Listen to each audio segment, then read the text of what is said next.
Hello, everybody. We're going to take a look at a different type of personalized learning environment. We've looked at the idea of different things from a personal dashboard in which a student has control over the connections to their learning elements, if you will, what they link out to and such. And on a simplistic view, that could be something like a Symbaloo, or we're going to look at one today called ClassLink. It just allows you to connect and link out to different web applications and such. A little bit more a complex one that is becoming a little bit more prevalent is more of like a true dashboard that has widgets and other data elements that a student could look at and kind of judge their own learning, if you will. Now that gets kind of tricky because how you display learning is not a cut and dry type of proposition. Learning isn't always nicely quantified into, like a speedometer or something like that, where you can show progress or whatever the case is. I know a lot of programs try to do that, and another type of environment for personalized learning, the adaptive learning system, tries to do that quite a bit, tries to sequence learning and then have it give feedback for students on their progress. And again, that's a good feature. It's a good item to go and add, but one of the weaknesses of it is that not all learning can be quantified, can be displayed nicely. It doesn't mean you don't try. And so that's one of the newer entry points within education is to go and to do that. We'll look at later on in our course some of the things that learning management systems are doing dashboard-wise, like, for example, Moodle and such. But today we're going to focus on, again, kind of more the simplistic internal dashboard to serve as that personalized learning environment. So this is, if you're watching this video in the future, I'm creating this one in the spring of 2020, and at this point in time, it's a new service for the AEAs. We're hoping it becomes pretty commonplace over time. It's called ClassLink. ClassLink is a vendor product. You do license it, so the AAs are paying for this. And we're giving schools access to ClassLink through our license, which we can do. But it allows for personalization. We're going to take a look at this feature and it kind of give you an idea of the blend between personalization on the student end or even a teacher as their own learner, as well as what the district or the teacher in the classroom can set up to try to structure that personalized learning environment and not make it just the Wild West, so to speak. So one thing you can see right away is when you go to our site, and in the announcement in the class where you see this video, right below that, you'll see the link that you can access this here. We have what we're calling, it's called right now the AA portal. That's not the permanent name. That's the name that ClassLink gave to us. We actually will be rebranding it in the near future here in the spring of 2020. So again, you might be seeing this video, you might already know it as another name. On the page here, we allow people to go in and log in with their Google account, as well as QR codes or facial recognition. And just to demonstrate that really quick, I have a QR code that I got from ClassLink, just to demonstrate. You click on that, it's going to activate the camera. Oh, there I am. Okay, and you just put that on there, and it will recognize it, maybe. There we go. I had to have it a little bigger. And then once it does that, in I go. Okay, now again, this is not my account. This is a demo account that they've got. But you can see here kind of a quick look at how you can go put in different applications and such. I'm going to leave this one open because I want to come back to it. It's kind of it's a nice way to go and show some of the personalization that this person has done just on look and feel. I do want to show you some other aspect though too for it. Go back to our page. If I type in launchpad.classlink.com here, it'll ask you to go in and search for it. And again, you could log in using your quick card. It doesn't really matter what homepage you go to within ClassLink. Everybody's account or school or whatever can get in through any door within it, which is kind of interesting. Speaking of those doors, if I hit / and then I type in a school, so we were working with Central Lee here, And look at how they customized theirs. And they put in their own background, their own logo, yada, yada, yada. They said, we don't want to use facial recognition, and facial recognition works extremely well. But they had some issues with biometric, concerns and things like that. And didn't want to put it in. So instead, they said, "Hey, we do want to use the QR codes. We'll just leave that in there." By the way, we do have some schools that aren't Google schools, so they don't have to use Google. They could use Microsoft if they'd like. We have very few that aren't one of the two. And so, they'll probably pick one of those. So I'm going to log in with a non-Central.ly account just to give you an idea of how that works. I don't really have a Central.ly account. So I'm going to log in with, let's see, we'll do our instructor account. And you're going to see a little different look and feel here. Here I am logged into the system, and on the home page, you can see I've customized this one differently than, I go back to the one that we logged in here. In addition to that, I've got, pretend this is the first time I've logged in here.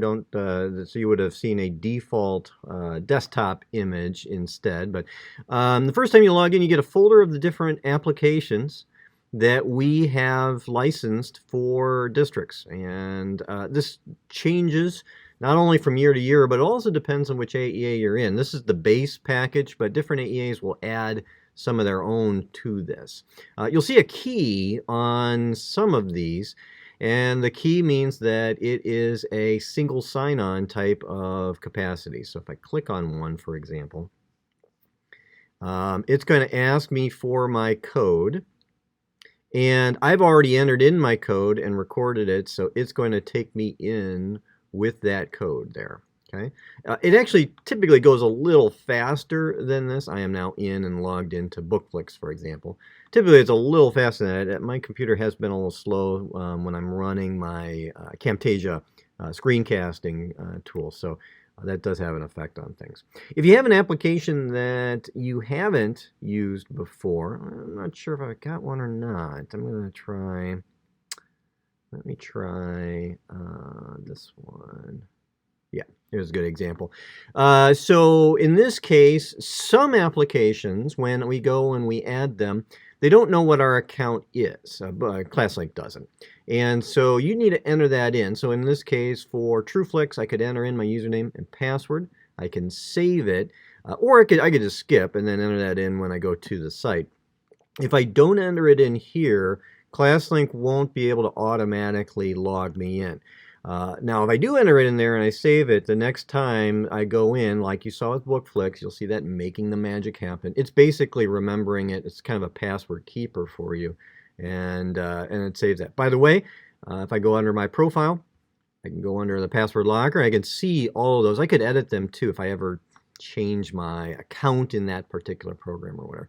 So this is nice if for no other reason, just to get all your stuff in one spot and just save those passwords so you don't have to make sticky notes and put them everywhere. So that's pretty good. Now, as mentioned, we've got the ones here that we've created, and you'll see that these right now are in the setup so that you need to enter in that building code and the password. But guess what? We're actually working with these vendors, so in future years, you won't even see that. The way it will work is those vendors will know if I, instructor at aelearningonline.org, logged into ClassLink with that account, it will know who I am because that person's coming over from ClassLink. It'll have that information already. It won't have to prove who they are with a password or whatever. That's called authentication. You don't have to show that you are that person because you've already done it so far. So when we redo the licenses for these applications will be changing over so that you don't have to enter in that information again. You don't even have to save it the one time.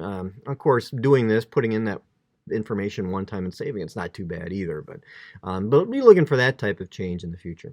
We also have our statewide applications that we have created and that we maintain. So you've got the training system, you've got the Moodle system, which you're using for this particular course, a registration system, which you use to sign up for the course, but we've also got tools like OER Commons, where you can go in and get OER resources that you can utilize in your classroom. Our Future Ready Iowa Clearinghouse, where you can go and get authentic learning projects for students.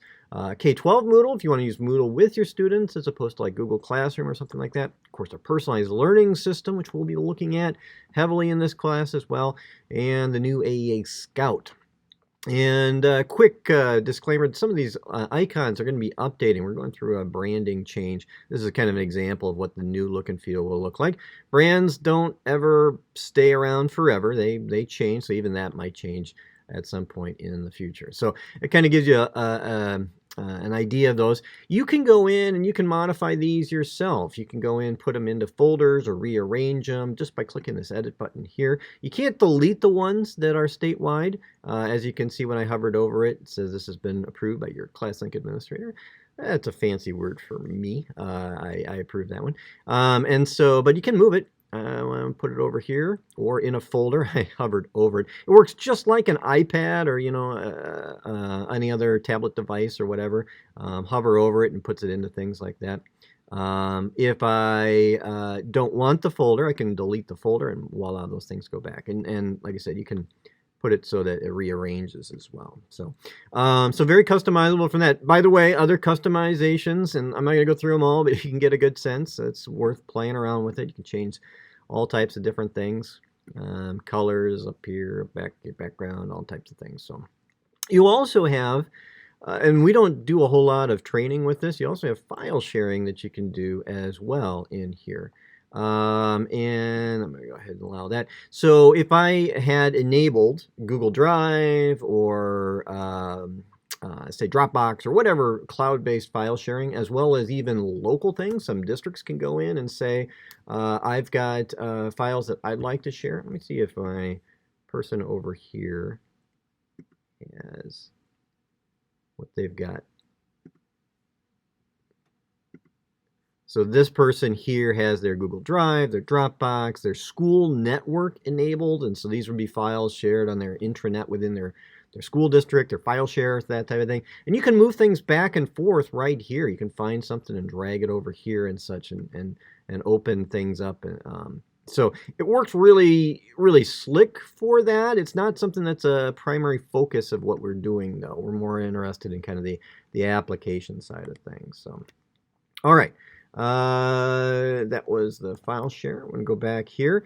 The biggest thing, though, is we want to click on this app library. It's not personal if students don't control it themselves, and so students can control it themselves. They can add their own applications. Now, you'll see many of these exist in a single sign-on. The single sign-on helps with convenience. It helps with just getting students into the learning materials, the learning sites faster if more time is spent in the site and less time is spent trying to navigate to it, finding it, remembering the URL, remembering the login, all that other stuff. It's better off. More time spent on instructional tasks and such. So if it has this set up, then they can use that. I don't know what @frankly is. Sounds frankly kind of fun, I guess. But if I wanted to add it, I just click add. Boom, it's in. And there are many different ones in here, thousands and thousands and thousands. You can go in and you can search for it. If you want to just like look at the news, you can do that. Now note this doesn't have a key on it. It says it's a non-SSO web link. It's just a link to the site is all it is. And I like it. I'm going to use that for that. Note, you can also create your own. You can go in here, add your own app. You can call it whatever you'd like. You can say, My Manifesto. And I can put in any link that I'd like. I can say it is a link to a Google Doc that I've got. It could be a link, again, to any site on the web or whatever. I'm, for this, just going to go ahead and just go to gmail.com. I'm going to select my icon. And one weakness right now is that it does not have the ability to upload your own icon here. You would, if you wanted that, you'd have to email customer support and they would add the icons for you. They try not to, if we just everybody upload an icon, it does kind of overwhelm things. But you can go and search for something. So let's say I'm really into Eagles. Yeah, that's me right there. Oh, I thought I picked one. That's one I thought I picked. Cool. There, I just made my own app to my manifesto. Okay, and you can see you can go and place those in. So those are really neat. Now notice that you've got, some of our applications on our statewide system have this where you have to enter in the credentials and get it saved. Others are moving over to what we call the single sign-on. We call it version 2, where it automatically knows who you are. You don't have to save that information. So just because it doesn't have the key in there doesn't mean it's a web link like this. It just means that you don't, ClassLink doesn't have to save the information in. It already knows who you are when you go in. And we see we've got a few of those. Scout, the Clearinghouse, and the Personalized Learning System are already up and doing that. So. All right, so that's kind of a look at the front end for it. Showed you how you can go in at a district level and customize it. One of the concerns that a lot of teachers say is, well, I want to go and control what the students have. I want to put the apps on for the students and everything like that. Okay, and with this license, the AEA license, district teachers can't do that. Now, they can do that for their own. If you log in as a teacher, you can put in your own things there. But you can't put in applications for your students, all right?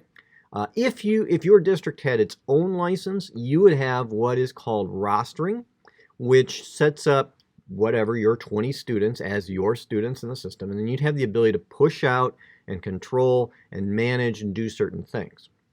Now, we get some pushback with that. I said, well, what do you mean the teachers can't have that control under this license? That seems like a weakness. Maybe it is. Maybe that's something a district wants to then just, the free version is okay, but they want to opt in. Maybe that's something that they won't use because of that. I don't know. But I do want to push back a little bit on that idea of teachers needing control. This is what personalized learning is all about. It's about giving up the control over elements of learning, including what a student learns, how they learn, and such, more and more to the student. The term we're going to use a lot in our course is called gradual release of responsibility. And teachers can't just go and make curriculum and lesson plans for students their entire lives. Students have to become their own learners at some point in time. And this is one way to give up some of that and still really a safe environment. What's the worst that students are going to happen? They're going to add an application that, maybe they don't have access to because it's a pay site and they can't log in. Well, they're going to realize that pretty quick and they're going to delete that app out and such. So the apps that are in there that have been created are educational in nature. Could students go in, create something, my manifesto, and make it to something that's not an acceptable site? Perhaps. Again, they couldn't get to it if your school's internet filtering would block it. Just because they added here as an app, it would just go and hit the block, so that wouldn't matter. And, again, it's part of that learning process. We want to learn how to be mature people, mature adults. That's part of growing up and things like that. So give them freedom and use that freedom responsibly, okay? So I would argue, I know that this is a little bit of a philosophical, pedagogical approach. I would argue that ClassLink actually, by allowing students their own ability to add their own apps, gives them a lot of personalized learning power. It's student-centered learning. It enfranchises them to go and make some educational decisions. Now, it's meaningless if you then don't back it up with the other elements of learning, like the instructional objectives, the assessments. What are they actually creating with their learning? How are they sharing it? If all of that's all controlled, putting apps on here doesn't matter. This is really just a continuation of those other things. But if you allow this in here, it allows students to go in and do this. And again, ClassLink isn't magic in terms of anything it can do versus like Symbaloo or other things. It does have better single sign-on access. It does have other features into it. From a district perspective, and I want to show you that right now, if I log in as an administrator, I've got additional things that I could go in and do, which I think are really neat. Oh, there's mine, So, you can add in your student information system. You can add in links to websites and things like that, as I mentioned. Okay, and then I mentioned the admin console, which is right here. And if I go into this, I have the, excuse me, I have the ability to go in and bring in users and things like that and such. I have the ability to set up applications and assign them. I can even create an app library, which, if I go and add in that, instead of saying all apps, I could go to special library. We do a blending flipping series that many of you have taken. And Denise, who is kind of overseeing that, has identified apps that she wants to cluster for the blending flipping series, and then participants can go in really quick. Instead of being assigned to them, they can add the ones that are appropriate. Some use Canvas and some use Google Classroom and some use Moodle, so they might add whatever they like rather than be assigned to it. So I can put those into a library. I can set up folders that automatically get pushed out, those type of things. And I can customize the single sign-on. This gets techie really quick, so don't worry about this. But there are ways you can make it so that people can, enter in and save their password, automatically recognize their Google account that they logged in with as their login information, or other pieces as well. And we mentioned that quick card. That's what they use for QR codes.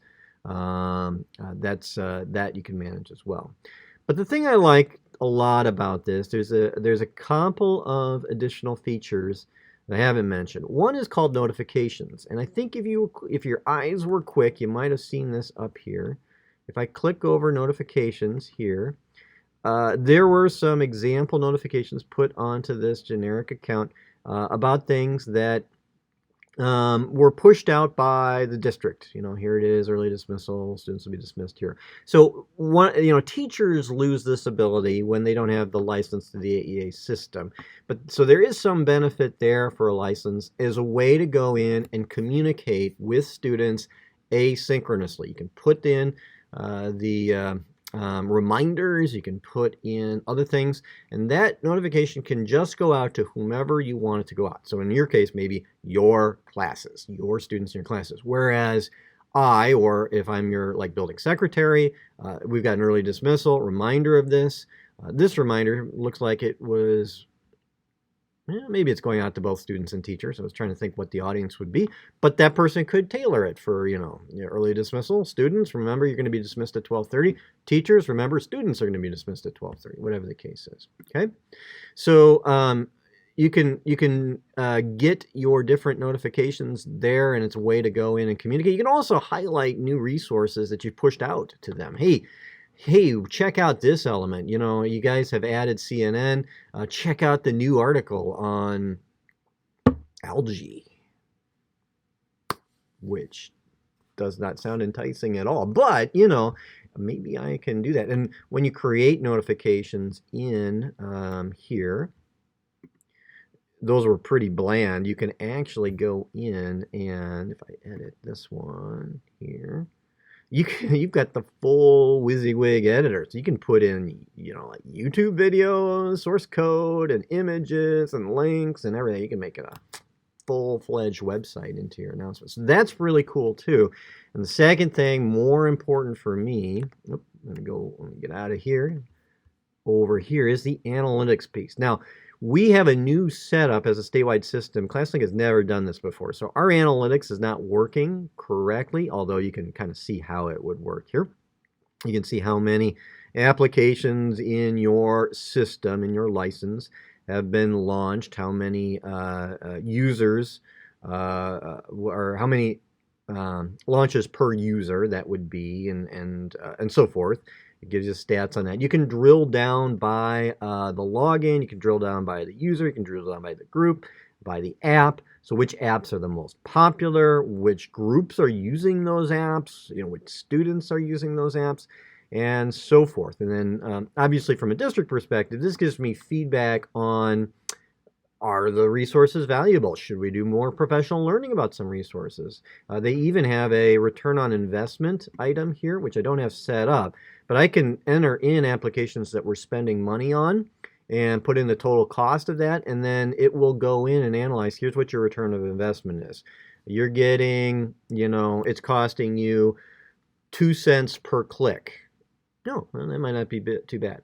$15 per click. Okay, well now let's do some talking. Do we need this application? Whatever the case is. So it's a way to go and access data from student learning activity, in this case browsing activity, with those applications. And as a district, as you know, through the AE application, you wouldn't have access to these analytics, but if a district opt in, they would. So those advanced features, kind of nice, but it shouldn't, I don't think that would preclude you from playing around with it. So here's the skinny. If you would like, I know I've mentioned Symbaloo quite a bit.